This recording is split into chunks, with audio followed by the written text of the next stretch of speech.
Hello everyone, and welcome to another episode of the Haas Team podcast. I am your host, Brad Grew, and we are recording episode 004, the Bahrain Grand Prix analysis, live from Houston, Texas, USA. And like with most post-race Grand Prix podcasts, there is a ton of information for us to go over, but we even have more information to go over because there were 2 days of in-season testing at the Bahrain Grand Prix post-race, and Haas F1 Team principal Gunther Steiner was on the official F1 Beyond the Grid podcast this week as well. So stay tuned for the next half hour or so as we dissect the Bahrain Grand Prix, including Romain Grosjean's early exit and Kevin Magnussen's underperforming. After a great day of qualifying, what happened to Haas's pace? Was it the car? Was it the weather? Or was it just bad luck? Let me just start off by saying, holy crap, what a difference 24 hours makes. After qualifying at the Bahrain Grand Prix, we had nothing but high hopes. Kevin Magnussen was sitting P6, Romain Grosjean was sitting P8, and the Haas F1 team looked destined for double points in Bahrain. But shortly after qualifying wrapped, Romain Grosjean was hit with a 3-spot grid penalty for blocking Lando Norris during Q1, which put Haas in P6 and P11 respectively going into the start of the race. Still, no big deal. One place out of the points, everything was still looking good to score double points and extend their lead as the best of the rest. And then the start of the race came. It didn't take but 20 seconds for a promising weekend to turn into a grueling nightmare. Let's listen to an edited version of Romain Grosjean's disastrous first lap.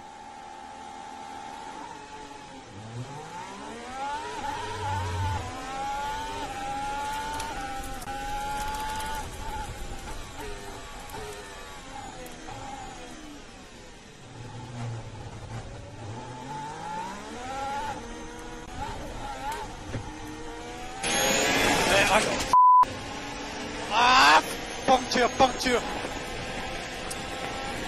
Mode punk. F***ing stupid. Mode punk. Yeah, I'm on mode punk, yes. Sorry.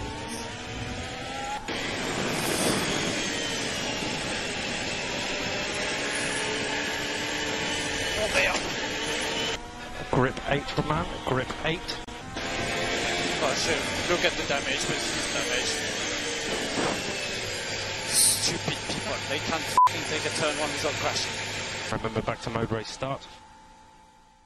So that was part of the onboard radio for Romain Grosjean during the start of the Bahrain Grand Prix after Lance Stroll ran into him in turn 2 of the start of the race, causing a puncture. And Grosjean had to travel about 5 kilometers on a flat tire all the way around to the pits. Here we go. We're on board with Lance Stroll, and he is going to make contact with a Haas right there. So Grosjean goes off, Stroll gives him a bit of a tap, they both end up in the pits with damage, and Alex Albon watching the view from the Toro Rosso. Is that a racing incident? The stewards are looking at it, Martin. Yeah, I don't think there'll be any penalties from that. Color me surprised that Martin shows no love to Haas. And so after looking at that incident, the stewards decided that an investigation was not needed. The stewards have decided, by the way, no further action or no investigation necessary. Grosjean and Stroll racing incident down at turn 2 on the opening lap.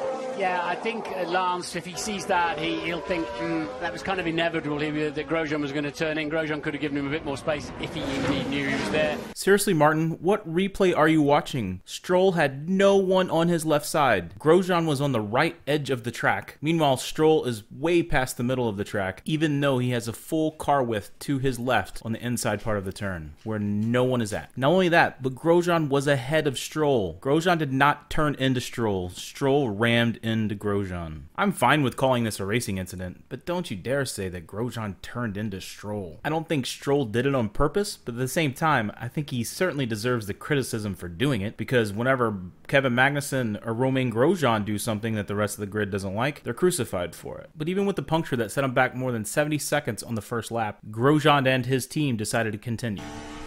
Is the car okay or damaged?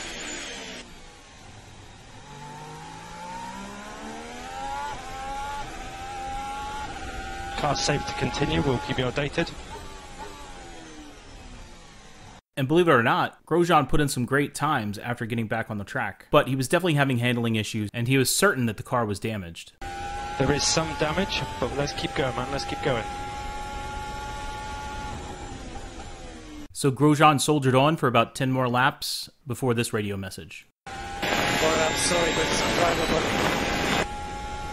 Understood. We'll look to see if we can do anything on our side.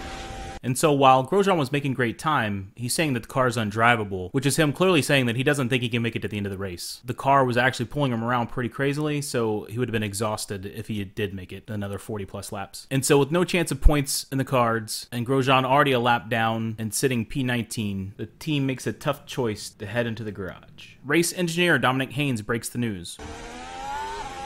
We need to box the car, Romain, to retire. We need to box the car. And while he was pulling the car into the pits, Grosjean had a little bit more to say.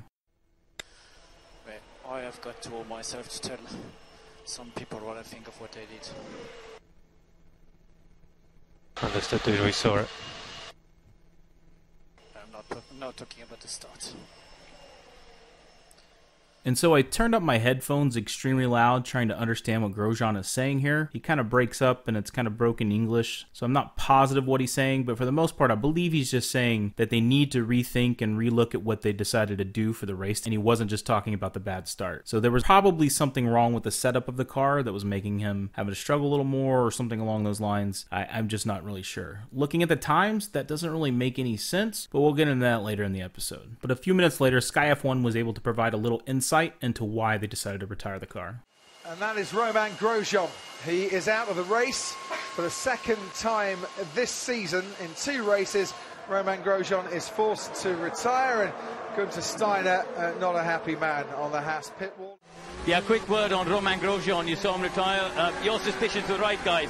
They damaged the floor in that contact with Lance Stroll, so that's why they had to retire the car. Yeah, so the contact with Stroll is not likely what caused the damage to the floor. Maybe it was Grosjean being knocked over the curb that caused it. He also drove the remaining 5 kilometers of the lap on a punctured tire, which would sling rubber and all kinds of debris all over the place that could have also damaged the floor. Where it did go wrong for Romain Grosjean, you can see the damage there to his rear left tyre. You can see the sparks coming from underneath Lance Stroll's racing point as well. Stroll was the man that hit Grosjean. Grosjean the only one to retire from this race so far. We've got 19 running after 28 racing laps. And so sadly, for the second week in a row, Romain Grosjean was knocked out of a race by no fault of his own. And as I'm going to get into later, his times were actually pretty darn good when compared to the rest of the middle of the pack, even with a damaged floor. And here's just kind of like my overview of the Grosjean and Stroll incident. Lance Stroll ran his front right tire and front wing into the back left rear of Grosjean, causing him to veer sharply off the track while suffering a puncture in the process. Grosjean subsequently limped his car all the way around, entering the pits at the end of his first lap, already down by more than 70 seconds. Looking back at the replays, there wasn't really anything that Grosjean could do about this incident. He actually did well to avoid the chaos of the start on the first corner, and when the other Racing Point driver, Sergio Perez, nearly got into his left side, Grosjean was able to avoid that. Yet, that didn't stop Stroll from going too deep into turn 2 and failing to give Grosjean enough space to make his turn, eliminating both of their chances at points. The real infuriating part is that Stroll had no reason to go that deep into the turn. Grosjean was on the outside, and Stroll had plenty of space on his left. If you watch Nico Hülkenberg's onboard video of the incident, you can clearly see that there's absolutely no one to Stroll's left in turn 2. Yet he is on the outside of the track during its apex. While this may go down as a racing incident, to me, it's further proof that the kid with the rich daddy likely has no place in F1.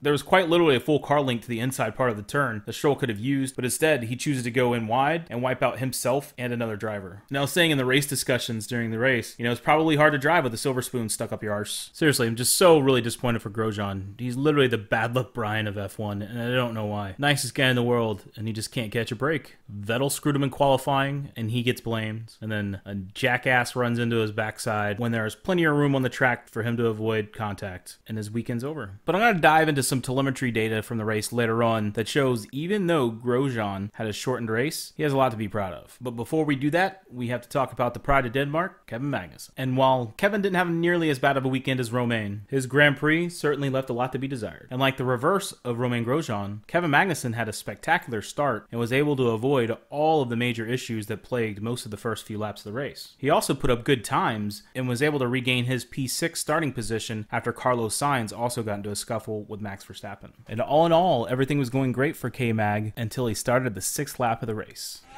Okay, currently P6, Ricciardo behind us P7. Everything's going good. But after that early great news from Gary Gannon, Gary comes right back on the radio less than a lap later and lets Kevin know that he needs to consider that his rear locking is causing some temperature issues with the tires. Consider brake balance forward due to high rear locking. And right on cue, Kevin begins to struggle. Inexplicably, on the 6th lap, Magnussen lost nearly 4 seconds overall and was passed by 3 different drivers, moving from P6 to P9 in 1 lap, which is very un-K-Mag-like. Tires in their way. Meanwhile, Kevin Magnussen's gone from 6th down to 9th, lost about 4 seconds on the previous lap, and in fact is now down in 10th place behind Sergio Perez. I wonder what's happened to him. And on the next lap, it didn't get much better because Kevin was passed one more time and pushed back to P10. So he lost 4 overall spots in about a lap and a half. Well, so there's Magnussen going wide at turn 10. Raikkonen slips down the inside there. Magnussen comes back at Kimi Raikkonen, but all to no avail because Magnussen's down in 10th, Raikkonen's in 7th. Over the next several laps, Gary Gannon gives him a few more instructions for bringing down the surface temperature of the tires. Okay, it's all down to the surface temps, so we just have to try and get them down. Which includes trying to move the brake balance to the forward wheels and to brake and coast when possible. Okay, brake balance forward to reduce rear locking and then lift and coast when you can. And again, just a lap later, right before he is passed by a McLaren. Understood. Surface overheating is reducing. And so at the end of lap 10, Kevin enters the pits and changes to C2 medium tires, setting P11 on pit entry and P15 on pit exit. Box now, Kevin. Box now. Box now.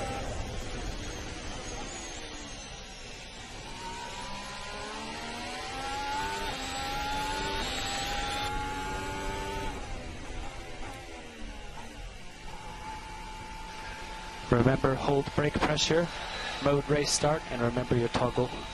Hold brake pressure, mode race start.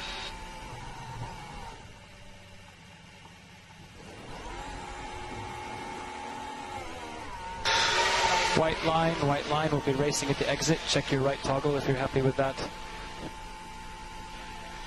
And use DRS if it's available. Okay, you have Gasly and Albon there on the straight.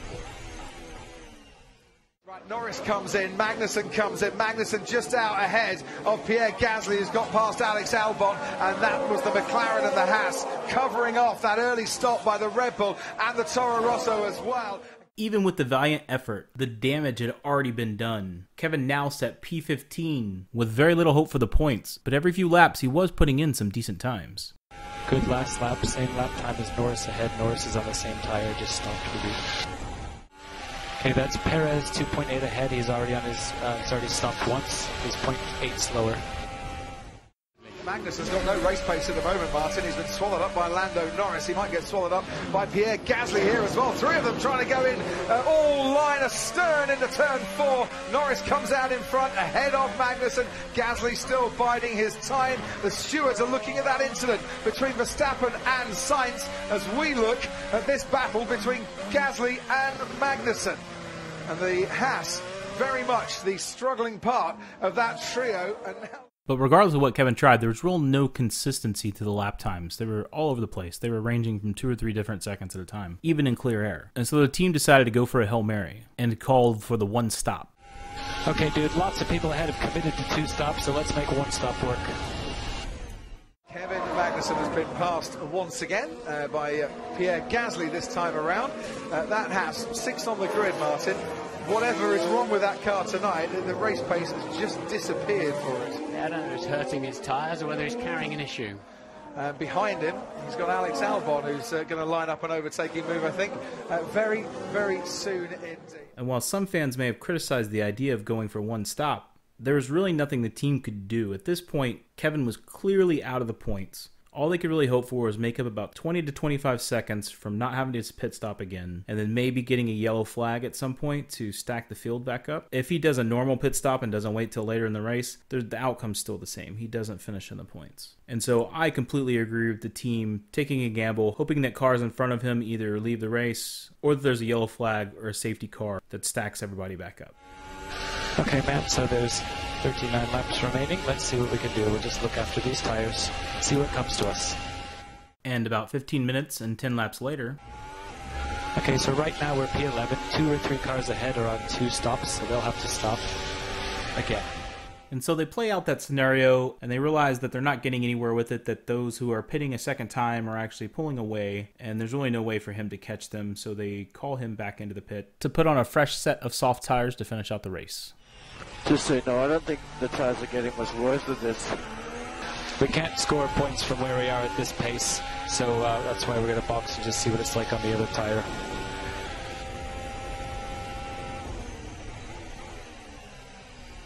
What do you want then? Box now if you can, box now. Okay, box. And so at this point, the team is kind of reserved with the fact that they aren't going to score points, so they want to learn as much as they can regarding the issues that they had for the day. Okay, we're totally clear on fuel. We took off a chunk of aero balance. Let's just see if we can make this tire work for future understanding. And with about 12 laps to go, I think Kevin finally realizes what the team is saying, and he asks straight up, who are we racing against at the moment? And Gary has to basically come on and say there isn't really anybody to race against. Their pace was just that bad that there wasn't anybody really for them to race against. Lance Stroll and Williams was still way behind them, but everybody else was way in front of them. So, just give me a bit of information on the race. Who are we targeting and what are we trying to do? Like, who are we trying to catch? And how far ahead are they? Okay, so you've Kvyat 3.5 ahead. He's in P14, we're P15. The next car behind Stroll is 20 seconds behind, so he's not really a threat. Yeah, so we're kind of in alone. Just Kvyat ahead. Unfortunately, not much to play for right now. Is Romain on the two-step as well? Romain had to retire from an incident on the first lap.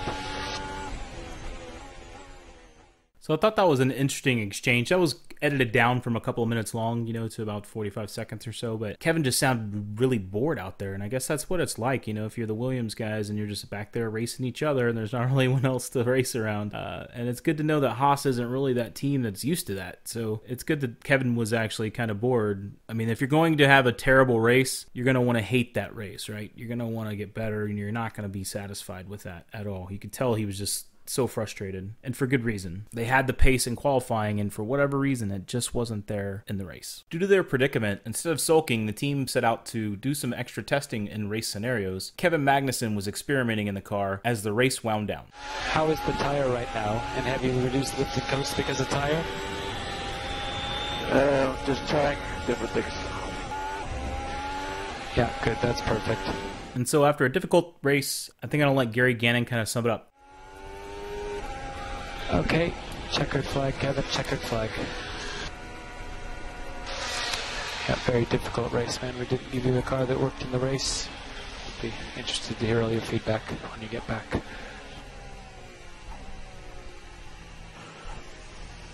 Yeah, see you in there. But when all was said and done, it was not a terrible day. With just 2 laps to go and 2 drivers in the points, Renault comes to the rescue. We have a yellow flag being waved in Sector 1. It's car number 27. It's Nico Hulkenberg in the Renault. Now he's gone off into the runoff area, I think at the end of the straight. And I wonder what's happening there. Daniel Ricciardo's there as well. Both cars on 1 lap. Now is this mechanical problem or have they come together again? I only ask that because they have done previously in this race. Pushes Sergio Perez into the points now. It almost looks like they've ran out of fuel both together at the same time. I mean, it was not a bad guess if that's right, Paul. Everything just cut out.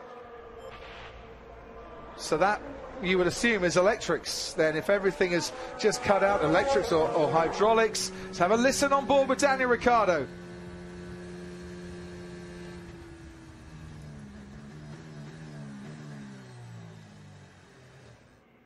and that was a yellow flag for Hulkenberg as well, or was that at the same point? Right at the same point as his teammate had just pulled over to the side of the track. And this is on board with Hulkenberg. Oh, that's nasty. That's a big failure. Oh, that's one engine down. That is not looking good for Renault in the slightest. And so just when we thought all was lost, Renault steps up, lifts our spirits a little bit, and gives us something to at least be happy about. They didn't move ahead of us in the constructors, and while the day was bad, it could have been much, much worse. So thank you, Renault. With that said, the struggles by the team in Bahrain left fans and the team themselves scratching their heads. But don't take my word for it. Let's hear from team principal Gunther Steiner. Gunther, I just talked to Kevin. He doesn't seem to understand at all why the car was so slow. Can you explain that? No. I mean, it is... it's unbelievable how slow we were. I mean, we have no understanding yet. I mean, it's like, amazingly slow. So, I mean, from a qualifying like this, going into a race car like this is like, I don't know what we did. So, I think the only good thing is we are here testing Tuesday and Wednesday, so at least we have got enough time tomorrow to come up with scenarios we need to test to see. It looks like that we didn't get the tire to work for the long runs. It looks like, but again, by no means is that a conclusion to it. But at least they've got the time to go through testing Tuesday and Wednesday and hopefully learn something. I mean, that is not a given. And the other, I think the silver lining is that nobody gained on us, so we are just basically at zero again. You know, obviously the drivers, they didn't make any points, but at least we didn't lose anything against anybody. So there is that to say. But I really hope that on this week we get, I don't know if we can fix the problem, but at least getting an understanding why our performance dropped so dramatically from qualifying to the race. I mean, I have no idea. So initially after the race, the team didn't know, and they haven't really published anything from the in-season testing that took place earlier this week that I'm not going to include in this podcast just because this podcast is only going to be so long. It'll be part of next Wednesday's episode, looking forward to the Chinese Grand Prix, so look for that then. It really is a baffling situation that the car did so well in qualifying, and the weather and track conditions were nearly identical 24 hours later during the race. The only difference was there were gusts of 20 to 25 mile per hour winds in some of the corners at the track, but the overall wind for the track was about 7 to 8 mile per hour gusts. But for the most part, listening to the team radio, watching Kevin Magnussen specifically drive, I think a lot of it just has to do, as Gunther alluded to within that interview, is tires. The tires were getting too hot and they weren't able to maintain optimal tire temperatures to get the most out of the speeds. And I think that has a lot to do with it. I don't know if it was the car setup and I don't know if it was the drivers, but overall, there was definitely something there, and that's probably where the issue lies. Starting at the base analysis, what changed with the track conditions between qualifying when they did so well and race? Nothing. The qualifying temperature was 25 degrees Celsius or 77 degrees Fahrenheit. And the race temperature was 27 degrees Celsius or 80.6 degrees Fahrenheit. And the track temperature was under 85 degrees for both qualifying and the race. Overall, the temperature was nearly identical between qualifying evening and race evening. Again, with the lone exception being the high gusts in some of the corners. Turn 4 specifically caused some issues. But watching Kevin Magnussen struggle, a lot of his struggles weren't within that turn 4. Okay, if it wasn't track conditions, what about car changes? According to the team, they brought no major changes to Bahrain, other than the standard cooling improvements required for racing in the desert. So there weren't any major changes to qualifying, there weren't any major changes to the temperature and the track conditions, and there weren't any major changes to the car itself. What does that leave? Basically, it just leaves the driver. And so now I'm going to provide you with my analysis on what I think the reason was, and then also the evidence that led me to that. Again, what I'm about to tell you is all conjecture. I don't know what happened.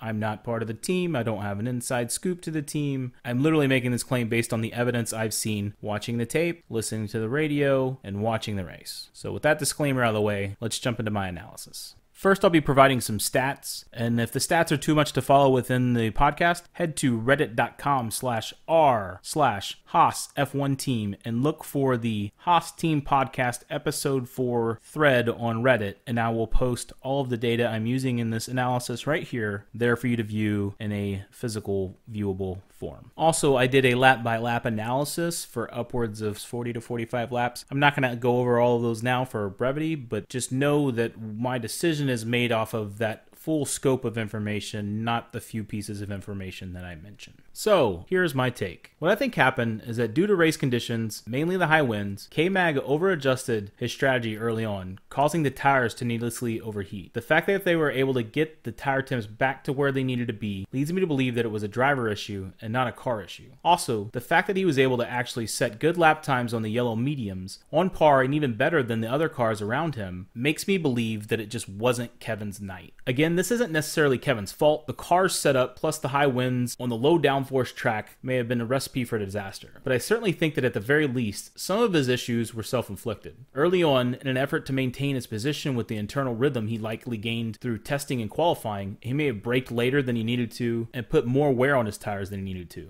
And also we heard within the team radio, rear locking. I think that's what the main issue was with the early issues within the race. Again, this is of course all speculation to me personally, but to me the evidence is pretty clear. Had the car been in shambles, I don't think he would have run so well on some laps and not so well on others. At the start, he was running just fine until his tires overheated. And on the mediums during the second stint, he was holding his own for much of the race, nearly 10 laps overall. And even during that time, making up some time. Overall, the car actually ran pretty well on laps 1 through 5 on the softs, laps 12 through 16 on the mediums, and laps 40 through 49 on the softs again. One thing that was also strange to me was that Kevin provided zero feedback to his race engineer Gary Gannon throughout the first hour of the race, at a time when he may have been able to assist him had he had more feedback from the driver. And after watching the entire onboard, it didn't seem like he was fighting for grip or that the car was working against him. Again, the lack of feedback to Gary and a lack of any real struggle within the car leads me to believe that Kevin just had an off day. It happens. It happens to everybody. And sure, the car could have been partially to blame, but unfortunately, because Grosjean's car had damage from the start of it, we can only really compare the two for such a short stint, about 10 laps overall. And we're going to work our way around those 10 laps in just a few minutes. But looking at the limited data we have, he was running at a midfield pace from laps 3 to 15 while driving a damaged car with a damaged floor and on medium tires. Of course, Grosjean was also running in clear air for much of that time, but overall, Kevin and Romain each had 11 quote-unquote clear laps overall. Before Grosjean retired from the race, there's an 11-lap overlap where they were both in racing conditions. Grosjean retired after 15 laps, and so I just removed the first 2 laps from his race because they were ruined with the wreck and with the pit time. And then Kevin pitted on laps 10 and 11, and so you remove those as well, and that leaves you 11 out of the 15 laps that you could compare the times to. And so that's what I did. I literally went down and I compared what were the lap times for each one of them for those 11 laps. And the average lap time for Kevin Magnussen for those 11 laps was 1:38.774. And the average for Romain Grosjean for those 11 laps, 1:38.416. Which means that Grosjean had a faster lap pace over those 11 laps than Kevin Magnussen by 35/100ths of a second. Which when stretched out over those 11 laps means that Grosjean nearly had a 4-second lead over Kevin Magnussen over those 11 laps. Which, remember, Romain Grosjean is driving in a damaged car. He had a damaged floorboard. And he was also running on the slower medium tires, when Kevin Magnussen had at least half of the life left on his red soft tires. And I believe the real tell here is the consistency over these 11 laps. During his 11 laps, Kevin Magnussen ran as low as 136.902 and as high as 142.033. Meanwhile, Romain Grosjean ran as low as a 137.262 and as high as a 138.880. And for Romain Grosjean, that means interval between his fastest lap and his slowest lap was 1.618 seconds. For Kevin Magnussen, the difference between his fastest and slowest lap was a whopping 5.361 seconds. And to further drive home the consistency, Romain Grosjean ran 9 of his 11 laps in the 138s and 2 in the 137s. Kevin Magnussen ran 2 laps in the 136, 2 in the 137, 3 in the 138, 3 in the 139, 1 in the 140, and 1 in the 142. And again, I just want to point out that I do know Romain Grosjean was running in clean air for most of those laps. He was also running with a damaged floor and on the harder tires. So all that's fine and dandy, but what am I trying to say here? I'm trying to show that consistency is what was important, and Kevin Magnussen just did not have that, especially at the crucial start of the race. And while maybe the car was not to the perfect configuration, to me, there's clear evidence that shows if he would have run at more consistent paces and he would have been able to keep his tires in optimal temperature ranges, that he probably would have had a lot more success. Again, I think that maybe he pressed early on due to pressure maybe from Sainz passing him or from Ricciardo and Kimi Räikkönen behind him. I'm just not sure why he didn't run as optimally as I think he could have, but I don't think he did. And I know what some of you may be thinking right now. Grosjean outperformed Magnussen against each other, but they were racing against the midfield. So let's take the driver who had the best start in the midfield, Nico Hülkenberg, who went from 17th to 7th within a matter of 10 laps or so, and let's compare his lap times with Grosjean and Magnussen over those same early laps whenever they were all on the track together. And due to adding one more pit stop to this 15 laps that Grosjean's car was on the track, it's actually a 10 lap comparison between them. Magnussen, Grosjean, and Hülkenberg were all three running at full race speed for 10 laps at the Bahrain Grand Prix. Laps 3 through 9, laps 12, 14, and 15. And over that 10-lap period, Kevin Magnussen averaged 138.984 over those 10 laps. Nico Hülkenberg averaged 138.358, and Romain Grosjean averaged a 138.402, which means that the total time interval between Romain Grosjean and Nico Hülkenberg over the 10 laps was 0.44 seconds, or less than 1/2 second. 44 100ths of a second times 10 laps is 0.44 seconds. Not bad for a guy driving a damaged car. Meanwhile, over those same 10 laps, Kevin Magnussen was 0.626 seconds slower per lap. So over the 10-lap period, he was 6.26 seconds slower than Nico Hülkenberg. That's quite a margin. The crazy thing is, that means that Kevin Magnussen's interval over those 10 laps with Nico Hülkenberg was more than 14 times larger than that of Romain Grosjean, who was driving a damaged car. And so to me, this evidence is overwhelming proof that Kevin Magnussen was primarily to blame for the pace of his car at the Bahrain Grand Prix. Unless there was something specifically wrong with his car, he should have been much, much faster, especially within the first 10 to 15 laps of the race. Because if Romain Grosjean could do it with a damaged car running on slower tires, why couldn't he do it with a non-damaged car and faster tires? And I just want to bookend these statements with the fact that I love Kevin Magnussen. I love him as a driver. I think he's a fantastic fit for the team. I'm not disparaging him in any way. I just think he had an off day. Everyone has an off day every now and then. You know, some folks have an off day and they get in an accident, and some people have an off day and they just don't hit their apexes or they don't maintain their tire temperatures. And I think that's what happened in Bahrain, which is good for two reasons. First, it means that there's probably not anything wrong with the cars, which also leads me to believe that they're going to be just fine in China next week. And of course, there could also have been an issue with the car that made it hard for him to maintain consistency with his lap times and consistency with his tire temperatures. But like with most lockups, I would say 9 times out of 10, it's just the driver not operating the car optimally. And for those new to the sport or who may not understand what I'm talking about when it comes to brakes, lockups, and maintaining tire temperature and tire integrity and optimal tire performance, let me see if I can provide you with a high-level overview. If you'll recall, earlier in the team radio, race engineer Gary Gannon was telling Kevin Magnussen to consider brake balance forward, which means put more of the balance for the brakes to the forward disc so the front tires take a little more heat. Consider brake balance forward due to high rear locking. And then he tells him that they need to get the surface temperature of his tires down and brake and coast when he can. Okay, it's all down to the surface temps, so we just have to try and get them down. Okay, brake balance forward to reduce rear locking, and then lift and coast when you can. And about a lap later, Gary says pretty much the same thing all over again. Understood. Surface overheating is reducing. Torque 5, less engine braking for balance. But we still have a lot of rear locking.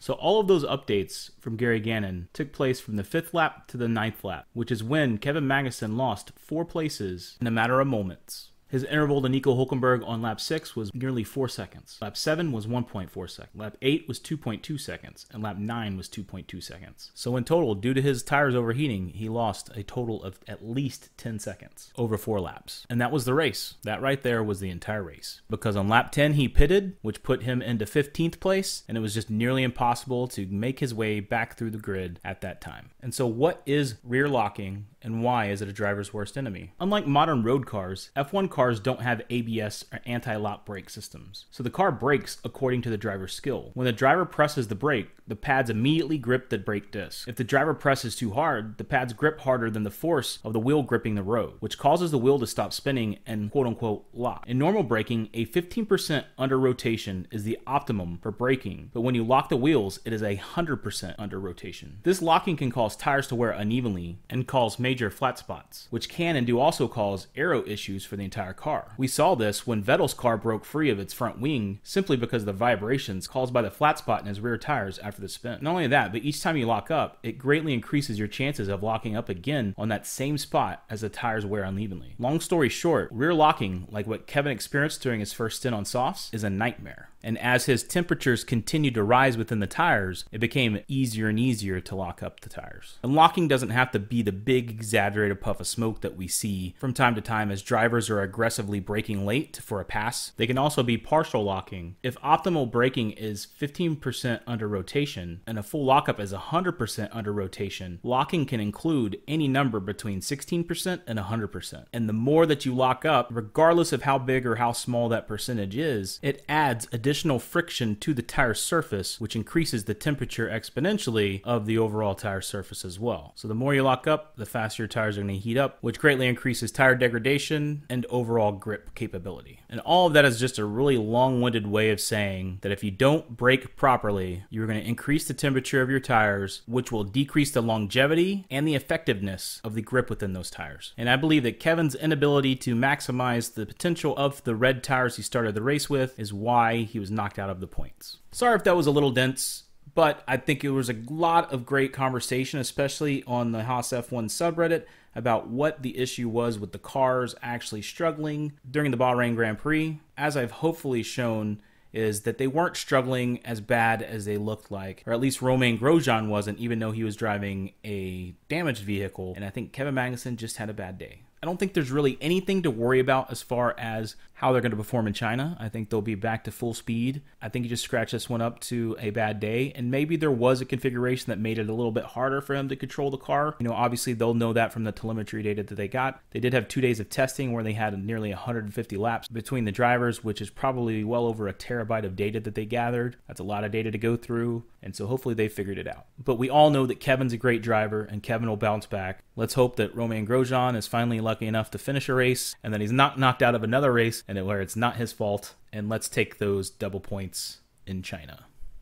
The good news is that most other teams in the midfield also struggled in Bahrain, so nobody's running away with anything yet. Haas currently sits tied for P5, but technically P6 in the constructor standings. Alfa Romeo has 10 points, McLaren has 8 points, and Haas has 8 points, and Renault is at 6 points. So no major issues there. And Kevin Magnussen is tied for P7 with Lando Norris in the Drivers' Championship with 8 points. And Kimi Räikkönen is above them with 10 points as well. And Nico Hülkenberg is in 9th with 6 points, and Pierre Gasly is in 10th with 4 points. So even though Romain Grosjean's had a terrible start to the season, he is literally a P5 or P6 finish in China away from possibly leading the driver standings. So it's still early in the season. There's still 21 races to go. It's a marathon, not a sprint. They need to be consistent. They need to get points each and every week. I think Alfa Romeo may be the biggest threat because Kimi Räikkönen is going to get points each and every week. Kimi Räikkönen has 10 points by himself and currently sits P6 in the driver's standing and P4 in the constructor standing, all because he gets points each and every week. And that's what Haas needs to do. And week in and week out, that's the goal.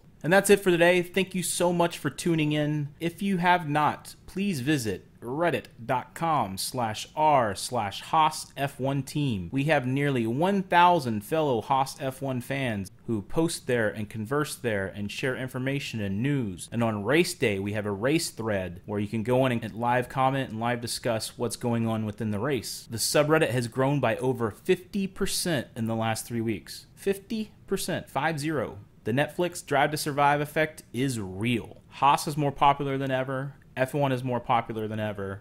Jump on that bandwagon at the start. Be the hipster that was there before it was cool. Also, my goal is to publish a new episode of the podcast every Wednesday. But as you may realize by now, I definitely won't hit that goal every week. This episode, for example, has taken me about 20 hours to produce. That's right, 20. There was so much information here and so much editing. Each and every week for the podcast, I will be watching at least the 2 onboards and the Sky F1 television presentation. And I also record those, and I transcribe the parts where Haas is mentioned, and I transcribe completely the radio messages between the drivers and the race engineers. Just in case something cool or something important comes up, I don't want to miss it. And I don't want you to miss it. And then episodes like this one had a ton of data to crunch. Like literally I compared manually the laps for Hülkenberg and Magnussen and Grosjean. And actually I compared them also to all of the others within the midfield. And Hülkenberg was basically the most stable and easiest to compare, so that's why I used Hülkenberg. And so what I'm trying to say is, bear with me if I don't make it out on Wednesday. If you want to know when it's going to be out, follow twitter.com/Haas Team Podcast and or instagram.com/Haas Team Podcast or facebook.com/Haas Team Podcast. Twitter would be the main one I would follow because that's the one I update all the time. But if you are not a member of the Haas F1 Team subreddit, go subscribe now. There's tons of great information there, thousands of fellow fans. We have some great things planned for it in the future, and so stay tuned for that. All I ask, and last but not least, all I ask each and every week is if you like this podcast, please tell one person you know to subscribe to the podcast and have them listen to it. As a bonus, if you listen on iTunes or Stitcher or any other podcast platform that allows ratings and reviews, please consider leaving us a positive review. It definitely helps us with growth. It definitely helps us with our numbers. And so we'd appreciate you if you would take a few minutes to do that for us. And finally, I just want to thank the entire Haas F1 team for everything they do. I follow a lot of these guys on Twitter and Instagram, and I see them traveling all the time and away from their family and friends and loved ones, and I just thank them for doing that for our entertainment and for working their butts off to represent us as fans, represent America, or France for Romain Grosjean, or Switzerland as well, or Denmark for K-Mag, or England for the Haas F1 team located there, or Italy for the Haas F1 team located there. It's a global sport. We got people everywhere. All the fans love you. We know the boys are going to bounce back and get double points in China. Hashtag go Haas go. Oh, and Hülkenberg, just because you're broken down the side of the road doesn't mean you can't suck my balls, mate.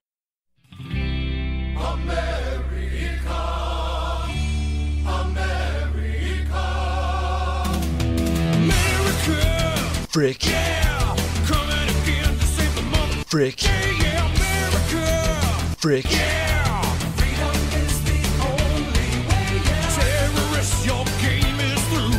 'Cause now you have to answer to America. Frick. Yeah, so lick my butt and suck on my balls, America. Frick. Yeah, what you gonna do when we come for you now? It's the dream that we all share. It's the hope for tomorrow. Frick. Yeah. We got 'em. Frick. Yeah. Walmart. Frick. Yeah. Frick. Yeah. Baseball. Frick. Yeah. NFL. Frick. Yeah. Rock and roll. Frick. Yeah. Internet. Frick. Yeah. Slavery. Frick. Yeah. Frick. Yeah.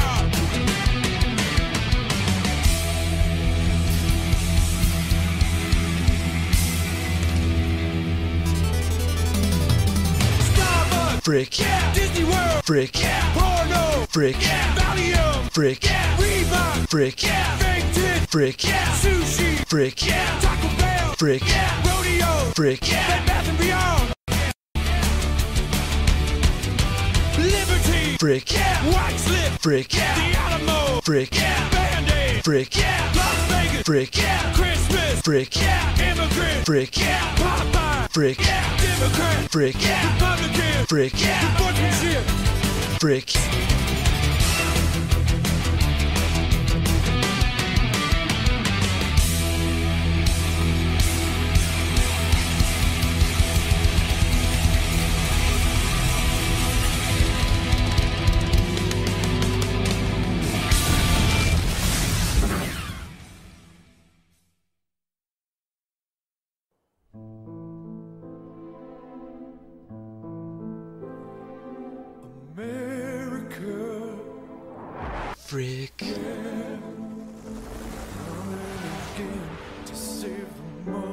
Frick.